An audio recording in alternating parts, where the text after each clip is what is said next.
సుబ్రహ్మణ్యేశ్వర స్వామి వాహనం ఏది అంటే నెమలి అని టక్కున చెప్పేస్తారు. కానీ ఆయన చిత్రాల్లో ఓ మూలన కోడిపుంజు కూడా కనిపిస్తుంది. మన దగ్గర తక్కువే, కానీ తమిళనాడులో అయితే కార్తికేయుని ఆలయాలలో కోడిపుంజులను పెంచుతుంటారు. ఇంతకీ కార్తికేయునికి కోడిపుంజుకి మధ్య అనుబంధం ఏమిటి? ఈ విషయం తెలియాలంటే ఆయన జన్మ వృత్తాంతాన్ని ఓసారి గుర్తు చేసుకోవాల్సిందే.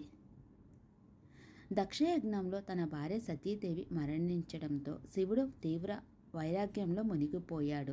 ఒక పక్క శివునికి భార్య లేదు, మరో వివాహం చేసుకునే స్థితిలోనూ లేడు. ఇలాంటి సమయంలో ఆయనకి సంతానం కలిగే అవకాశం లేదని ముల్లోకాలు భావించాయి. తారకాసురుడు, శూరపద్ముడు అనే రాక్షసులు ఇదే అదనుగా భావించారు. తమకు శివుని కుమారుని చేతిలో తప్ప అన్యుల చేతిలో మరణం రాకూడదన్న వరాన్ని పొందారు. వరాన్ని పొందిన ఆ రాక్షసులు ఆగడాలకు అందులేకుండా పోయింది. ఏకంగా స్వర్గం మీదనే దండెత్తి ఇంద్రుని జయించారు. ఇలాంటి పరిస్థితులు తోచని దేవతలు శివుని వైరాగ్యాన్ని భగ్నం చెయ్యమంటూ ఆ మన్మధుని వేడుకున్నారు. కానీ ఆ ప్రయత్నం చేయబోయిన మన్మధుడు శివుని కోపానికి గురై భస్మమైపోయాడు. ఆ సమయంలో శివుని నుంచి వెలువడిన కాంతిపుంజమే కార్తికేయునిగా అవతరించింది. శివుని కాంతిపుంజాన్ని అగ్నిదేవుడు సైతం భరించలేకపోయాడు. ఆయన దానిని గంగానదిలో విడిచిపెట్టాడు. అలా గంగానదిలోని రెల్లు పొదల మధ్య జన్మించిన కార్తికేయుని 6 అక్కా చెల్లెళ్ళు పెంచారు. కొన్నాళ్లకి కార్తికేయుడు తన తల్లిదండ్రులను చేరుకున్నాడు. తను అవతరించిన కారణాన్ని తెలుసుకున్న కార్తికేయుడు తారకాసురుని మీద యుద్ధానికి బయలుదేరతాడు. ఏకాదశ రుద్రులుగా తోడురాగా తల్లి పార్వతీదేవి ఇచ్చిన వేలాయుధాన్ని చేపట్టి కార్తికేయుడు యుద్ధానికి బయలుదేరుతాడు. తమిళనాడులోని తిరుచెందూరు ప్రాంతం వద్ద కార్తికేయునికి రాక్షసులకు మధ్య ఘోర యుద్ధం జరిగిందని చెబుతారు.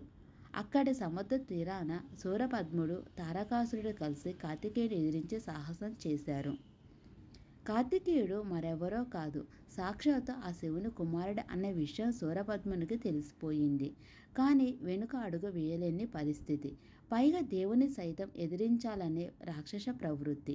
దాంతో రొమ్ము విరుచుకొని కార్తికేయుని మీదకు యుద్ధానికి బయలుదేరుతాడు. కానీ యుద్ధంలో తన సైనికులు, సహచరులంతా ఒక్కొక్కరు మరణించడం చూసి శూరపద్మునికి భయం పట్టుకుంది. శూరపద్ముడు ఒక మామిడి చెట్టు రూపాన్ని ధరించి కార్తికేయునికి నుంచి దాక్కునే ప్రయత్నం చేశాడు. కానీ ఆ షణ్ముఖుని కంటి నుంచి తప్పించుకోవడం సాధ్యం కాదు కదా. కార్తికేయుడు తన వేలాయుధంతో ఆ మామిడి చెట్టుని 2గా చీల్చాడట. దాంతో చెట్టులోని సగభాగం నెమలిగాను, రెండో సగం కోడిపుంజుగాను మారిపోయాయి. నెమలిని తన వాహనంగాను, కోడిపుంజుని తన ధ్వజంగాను మార్చుకున్నాడు కార్తికేయుడు. ఇలా ఆయన పక్కకు కోడిపుంజు చేరింది. ఇదండి, సుబ్రహ్మణ్యేశ్వర స్వామి దగ్గర కోడిపుంజు ఇలా చేరింది. ఈ పురాణ కథ మీకు నచ్చిందంటే లైక్ చేయండి, మన ఛానల్ని సబ్స్క్రైబ్ చేయండి.